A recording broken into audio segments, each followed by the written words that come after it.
Assalamualaikum warahmatullahi wabarakatuh.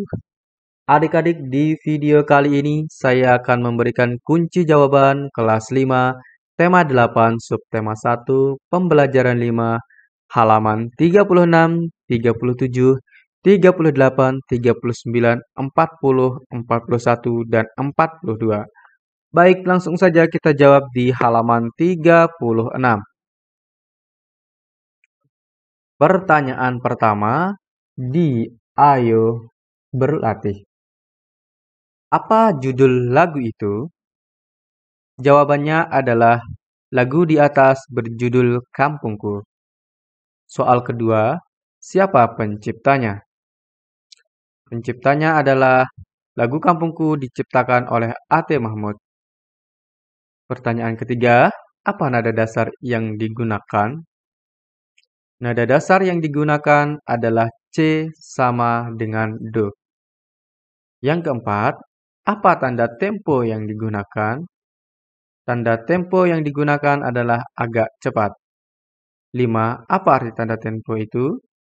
Tanda tempo yang digunakan dalam lagu Kampungku adalah agak cepat atau andante. Tempo agak cepat berarti lagu tersebut dinyanyikan dengan kecepatan 72-76 ketukan yang tetap dalam waktu 1 menit. Yang keenam, bacalah syair lagu tersebut bercerita tentang apakah teks lagu itu. Lagu ini bercerita tentang kampung halaman penulis lagu yang berada di tepi sungai dan tempat perahu melintas. Rumah-rumahnya dari bambu, penulis lagu sangat menyayangi kampungnya dan selalu mengenangnya. Berikutnya kita akan jawab di halaman 37. Kamu telah membaca teks tangga nada diatonis mayor. Apa pengertian tangga nada mayor? Tangga nada diatonis mayor adalah tangga nada diatonis yang susunan nada-nadanya berjarak 1, 1,5, 1, 1, 1, dan setengah. Yang kedua, apa ciri-ciri lagu bertangga nada mayor? Ciri-ciri lagu bertangga nada mayor adalah bersifat riang gembira, bersemangat, biasanya diawali dan diakhiri nada do, namun tidak menutup kemungkinan diawali dengan nada sol atau mi dan diakhiri nada do. Baik, kita lanjut ke halaman 38. Di sini ada dua pertanyaan yang perlu kita jawab. Jawablah pertanyaan berikut ini dengan berdiskusi bersama kelompokmu. 1. Dari mana asal persediaan air sungai? Pertanyaan kedua, siapa saja yang memanfaatkan air sungai? Jawaban soal nomor 1. Dari mana asal persediaan air sungai? Jawabannya adalah air sungai berasal dari air hujan dan air yang mengalir dari hulu sungai. Yang kedua, siapa saja yang memanfaatkan air sungai? Jawabannya adalah air sungai dimanfaatkan oleh manusia, hewan, dan tumbuhan di sekitar sungai, serta hewan dan tumbuhan di dalam sungai. Selain di sekitar sungai, ada hewan dan juga tumbuhan yang hidup di dalam sungai. Contohnya di dalam sungai tumbuhan itu adalah lumut. Kemudian di hewan di dalam sungai yaitu ikan. Berikutnya kita akan jawab di halaman 38. Lanjutan dari soal yang di halaman 38 tadi. Sekarang 39 maksudnya ya. Pertanyaan yang ketiga, apa saja manfaat air sungai? Jawabannya adalah manusia memanfaatkan air sungai untuk mengairi tanaman pertanian sebagai sumber air keperluan sehari-hari dan sebagai sarana angkutan. Nah, misalkan di Kalimantan ada sebuah sungai besar, nah itu dimanfaatkan sebagai sarana angkutan untuk menyeberangi sungai tersebut. Kemudian hewan darat memanfaatkan air sungai sebagai sumber air minum. Tumbuhan darat memanfaatkan air sebagai sumber air untuk proses fotosintesis. Hewan dan tumbuhan sungai memanfaatkan air sungai sebagai tempat hidup. Soal keempat, apakah persediaan air sungai dapat berkurang karena menguap saat terkena panas matahari? Jelaskan jawabanmu. Jawabannya adalah air sungai tidak berkurang karena menguap. Siklus air akan mengembalikan air yang menguap, namun dalam kondisi kemarau yang sangat ekstrim, sungai dapat mengalami kekeringan. Soal nomor 5, faktor-faktor apa yang dapat mempengaruhi persediaan air sungai?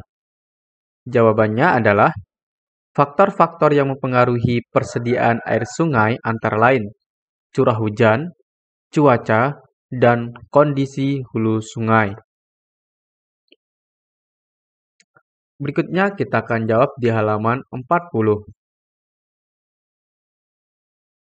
Kamu telah membaca cerita Bunga Paling Berharga. Pertanyaan nomor 1. Tuliskan peristiwa-peristiwa yang terjadi pada cerita. Bu Mala memberi sebuah buku tulis kepada seluruh siswa.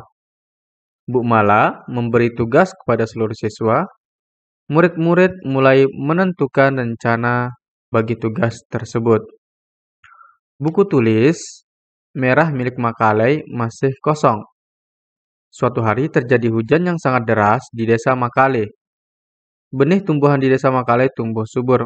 Makalei memetik sekuntum bunga merah. Berikutnya soal nomor 2 di halaman 41.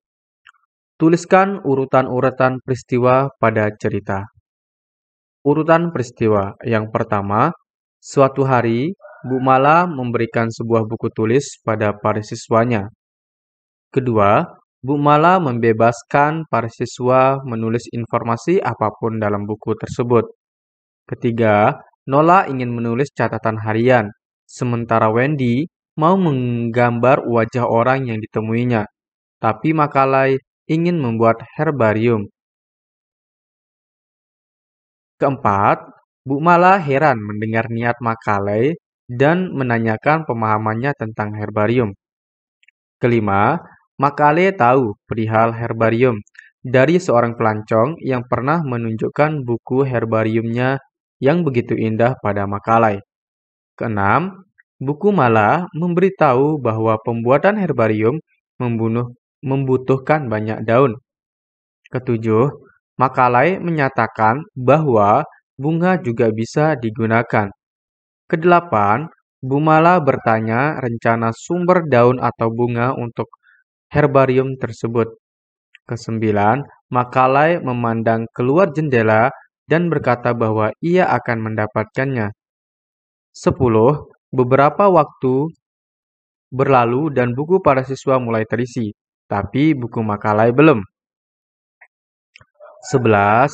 Suatu hari, hujan deras turun di desa tempat tinggal Makalei. 12. Benih tumbuhan yang tersiram hujan akhirnya tumbuh. Berbagai bunga dan tanaman tumbuh hingga membentuk sepetak kebun. 13. Makalei dengan riang memetik sekuntum bunga merah dan menempelkannya di bukunya. Ke-14, Makalei berkata pada Bu Mala bahwa herbariumnya telah selesai.